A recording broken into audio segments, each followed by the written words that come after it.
This is a movie that magnifies loneliness by a million times, and perhaps it's also a film worth watching and reflecting on for everyone, because for most of our lives, we are accompanied by loneliness. Whether it's parents, siblings, children, or friends, many times they are not around us and can only remain in our hearts as something we care about. When we are alone, loneliness unexpectedly arrives. Sometimes it brings peace and comfort, but other times it overwhelms us with anxiety and panic. So, what does a million times loneliness feel like? Let's experience the story of today with Sweet Orange. The protagonist of the story is Tina, a middle-aged professional woman living in a bustling city. On a sunny spring afternoon, Tina, who is on vacation, expects a peaceful life as she follows her old friends Hugo and his wife to a cabin deep in the Alps for a getaway. Along with them is a lively and cute dog named Wang Kai, which adds a lot of fun to their trip. In the evening, they arrive at the cabin located in a valley, surrounded by lush trees, with birds singing in the branches and the sound of a stream gently flowing by, making it feel like paradise. After settling in, Mrs. Hugo enthusiastically suggests the three of them visit a nearby village to experience the local customs, to which Mr. Hugo happily agrees. However, Tina, feeling tired from the journey, decides to stay in the cabin and rest. Worried that Tina might feel lonely or frightened alone in this unfamiliar place, the Hugos leave Wang Kai to accompany Tina.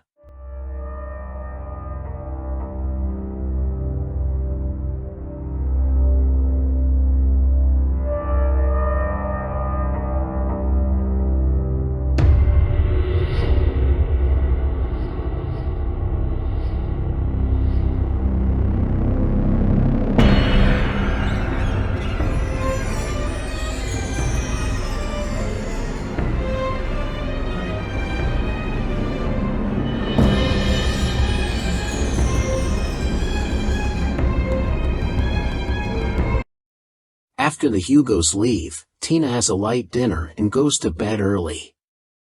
She is woken the next morning by the sound of barking.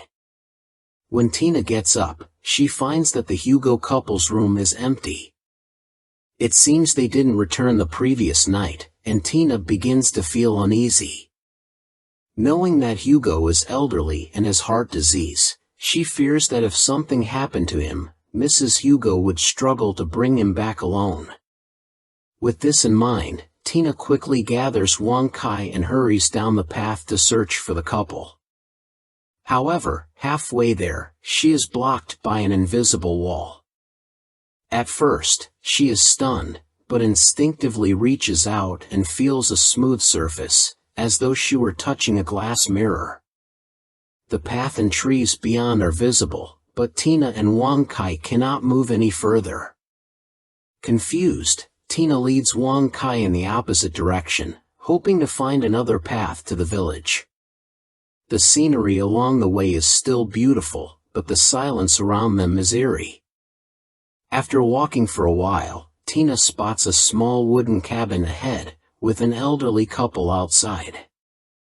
The old woman is sitting in the sun, while the old man is washing his hands by a water basin. Tina, feeling hopeful, hurries to greet them, only to be stopped once again by an invisible wall. She tries shouting and pounding on the wall, but the couple doesn't respond and remains motionless, like lifeless statues. The eerie scene sends a chill down Tina's spine, and she hurries back to the cabin with Wang Kai. Back at the cabin, the Hugo couple is still missing. Tina, now terrified, just wants to leave this place as soon as possible. She packs her bags, takes Wang Kai, and drives toward the road they came from. However, before she can leave the valley, her car suddenly crashes into an invisible barrier, which halts the vehicle. Thankfully, Tina and Wang Kai are unharmed, as they were wearing seat belts.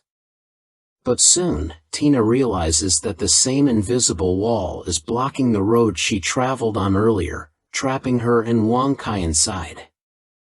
She tries to think of a way to escape, but before she can, night falls, and the valley is engulfed in darkness. Tina reluctantly returns to the cabin, exhausted and terrified, and falls into a deep sleep.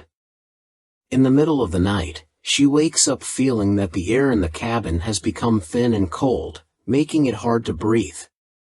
When she opens the door to get some fresh air, she is horrified to find another invisible wall blocking the door, trapping her inside. She screams and bangs on the wall, but the world remains silent. The next morning, Tina wakes up, relieved to find that it was all just a nightmare. The door to the cabin is normal, and the world outside appears calm and peaceful. Still shaken by the nightmare, Tina decides to go out for a walk to see if she can find a way to leave. She first visits the wooden cabin she saw earlier to check if the elderly couple is still sitting outside. As expected, they remain frozen in place, as if time has stopped for them. Disappointed, Tina turns to leave and continues to search for an exit along a forest path. After a while, Tina, along with Wang Kai, discovers a pregnant cow on a nearby meadow, looking weak and pitiful.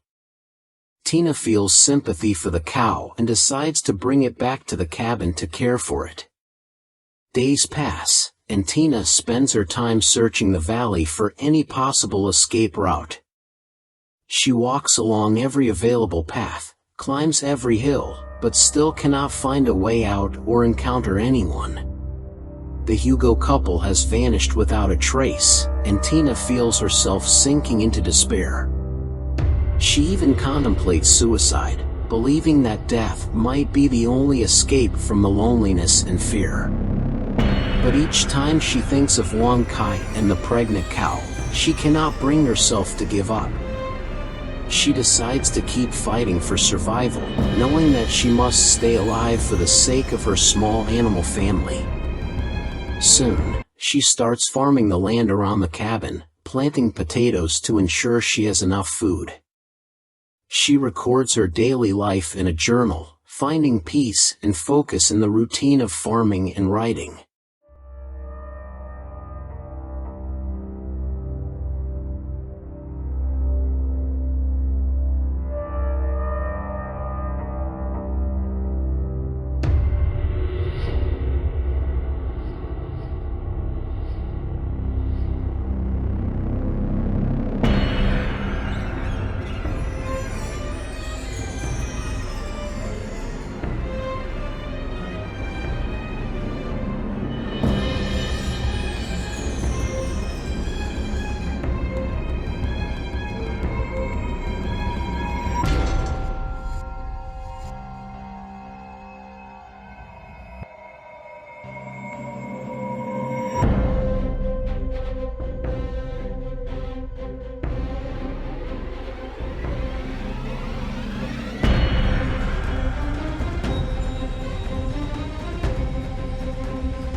Two months later, on a summer evening, a strange sound outside the cabin catches her attention.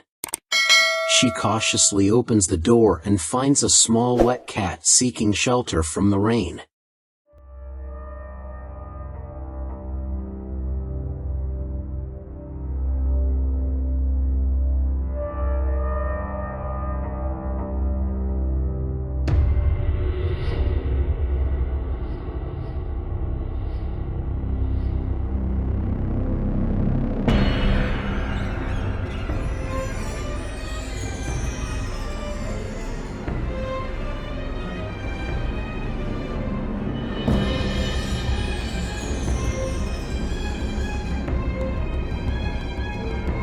Moved by compassion, Tina takes the cat in, and over the following days, the cat brings a second white cat with it.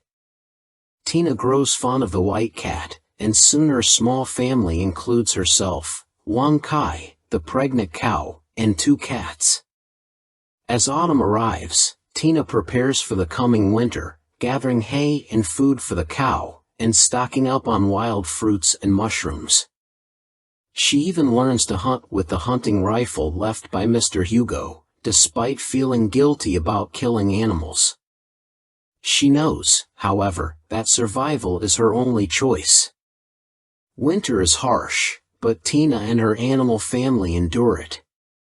Tragically, during the winter, the white cat freezes to death after straying outside.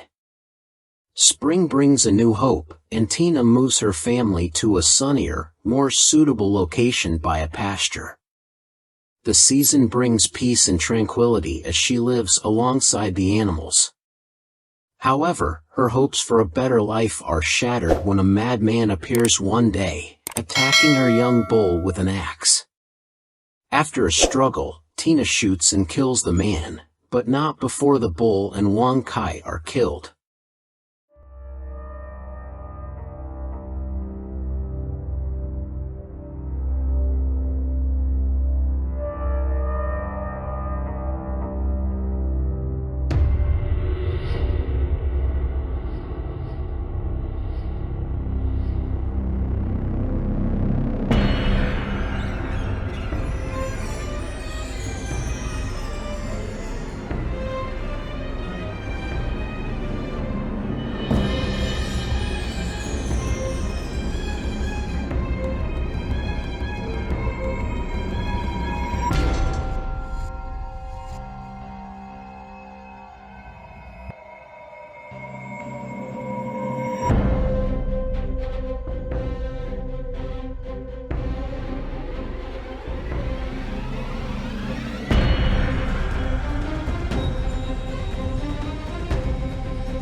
Devastated by the loss, Tina buries the animals and cries throughout the night. The next day, she returns to the cabin in the valley, preparing once again for the harsh winter. She writes her final journal entry, reflecting on her loneliness and the inevitability of survival. "I think no one remembers or worries about me anymore, but I have come to terms with it. I must survive each long winter because life must continue," she writes, her words of final acceptance of the loneliness and the relentless passage of time. This story, from the 2012 film The Wall, is based on a 1960s Austrian novel of the same name. It is a tale filled with metaphor, with the invisible wall symbolizing the barriers we all face in life. The protagonist, like many of us, must face these barriers alone, finding ways to cope through forgetting, self-deception, fantasy, and hard work. It serves as a reminder that, though loneliness can be overwhelming, we have the ability to endure and heal. That's it for today. For those who enjoy mystery, crime, and thriller films, don't forget to like and follow. See you next time.